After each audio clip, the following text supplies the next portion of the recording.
Bonjour à tous et bienvenue dans cette 67e Minute Fantastique. Aujourd'hui nous allons faire suite à la minute précédente en s'étendant sur la forêt interdite et plus précisément ses habitants. Au travers de la saga, nous avons pu observer que celle-ci regorge de créatures aussi féroces que redoutables. Et le dernier en date connu, Grop, le demi-frère d'Hagrid, est géant de son état. Certaines créatures ont été officialisées et nous allons les dévoiler ici. Nous avons les trolls des forêts.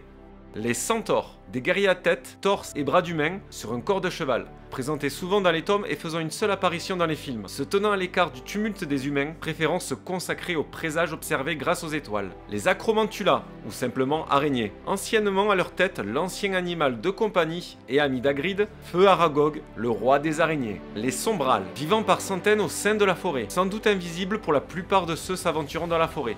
Mais est-ce que cela s'applique aussi pour les autres créatures? Une question à soulever. Les licornes, tristement entreaperçues dans le premier volet, premier tome, victimes de Quirrell et Voldemort. Les hippogriffes, et oui, Buck et les autres hippogriffes présentés au cours de soins aux créatures magiques sont originaires de la forêt interdite. Il y en a d'autres comme le Scroutapétard du labyrinthe de la coupe de feu, ou encore des beaux trucs comme Piquette, la petite créature accompagnant Norbert Dragono, mais le plus incroyable reste... Touffu, le chien à trois têtes du 3e étage qui a été relâché dans la forêt interdite après les événements du premier volet. Nul doute y a-t-il trouvé sa place, et coulant des jours heureux parmi ses pairs tout aussi dangereux les uns que les autres. C'est la fin de cette minute fantastique en espérant qu'elle vous ait plu. Et moi je vous dis à la prochaine pour une nouvelle vidéo. Bye!